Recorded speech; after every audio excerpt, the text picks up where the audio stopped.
والله دشمني بقول عادشني والله دشمني پیغمبر صلى الله عليه وسلم بو خي کردوا والله وبالله وتلا زدي پیغمبر صلى الله عليه وسلم يغرزين لنا مسلمانان تيك ددان هاتي لنا وهم خلق الراوستاي دلي مولود مكان يادي پیغمبر مكان ادي يادي شبكه انظر زدي پیغمبر صلى الله عليه وسلم والله ركنا ليرتوا والله وازم برادر عرب اخوي بيدعي لس الدنيا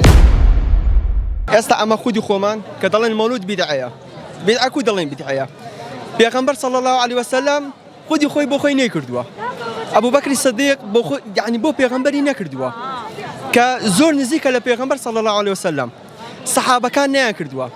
تابعي نكردوا تابعي نكردوا باش استا هنك ملاحل صاون كمولوديان بنياد ناوا باشا اما ناكا بدعه اما بمعنى بدعه نيتن توبو يادي مولود هاتوي نخير من ميزم هي لو كان هاتم اشياء بفلوشم من بسيارك لهم اواني كان دكم كالو كان هاتون بو يادي مولود باشا كروجك لروجان سكايات بيغمبر صلى الله عليه وسلم ذكريتن بو كسغنيات الجواب اليوم علمناها بو كسغنيات الجواب كقرانك دستين دريتن بو كسغنيات الجواب يعني استاد ساندين فيديو هي كسكايات بقران ذكريتن بو كسغنا بيت الجواب بو ملاقنا بيت الجواب كاتساندين كدلي مولود يعني وكو بيرو راي خضري مولود بدعيه بالضبط شلونش دلن بدعيه استا كهموي بو يادي لدايبوني پیغمبر صلى الله عليه وسلم هاتوا ادي بو رجل لروجان نهاد خو بشاندانك بكاتن كسكاتي بپیغمبر كدا كتسندها زار سكاتي بيكرا بو كسغنهات لبرانبر مايكك لبرانبر كاميري قصه بكاتن خو بشاندانت كرتو بله نخير خوم نم کردوا لبرت نم کردوا نه مولودکم کردوا نه خوب شاندانکم کردوا اگر مولودکم بکردوا خوب شاندانکشم دکرد ماما جان تسدي لست بقصك والله وازم برادر عرب اخوي بيدعي لس الدنيا اجل او هم هولي هستا خوب شاندان كرا جاتي بيغمبر كرا عالم ورنستا كنال كان هولي رنا مش شاهدن وانا ماينه تاستا وكنال انا همو ارشيف يعني دكيتو كدلي مولود بدعيه اجل مولود بيدعي له ناس تو تبعوا تلبي او ولا ما ربيو استكلنا عالمي كنت ميزم يعني او انا قلقله بيز ناسي ليش زي شيء او بيز ناسي لا سبت قلمة الزوانة شارتي ده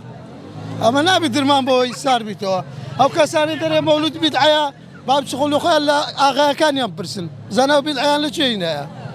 اني اشتكي تساكا كابرا او عالميان همو صار كرد ولا سر مولود كابرا دا دي جي دادن راقصي دك الاقاري جني لو كردني مولود اش دخين تو صار كسي غاز دك صلوات اللي داناي خو بيغمبر ديني خركه كان صار كدو استا عفله ودي جو ديسكو باي بويتو براستي كابرا شني داني عفله لك مولود شي دخين دو خرج خرده كدو سمنش ما بيدن جش لك يدك واستو او باش ايام بيد حكيت زنابت لا شتينا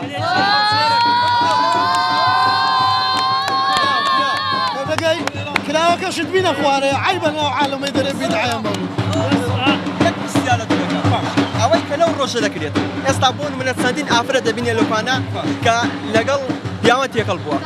اي او جايزه اقول لك كان كده روشك لو تكري خارج دكري لنا هديه كان لبار كان له زي كان ستان هوا باشا لو الا رخنا لمسلمان دقرين لا زي سر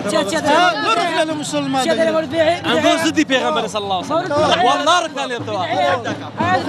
والله ركنا ليرتوا آياتي بري وشيستي بري بفاقلاوا يا بري بالضبط راس لا راس وشيستي بيش پیغمبر صلى الله عليه وسلم دفرميتن امن للروجي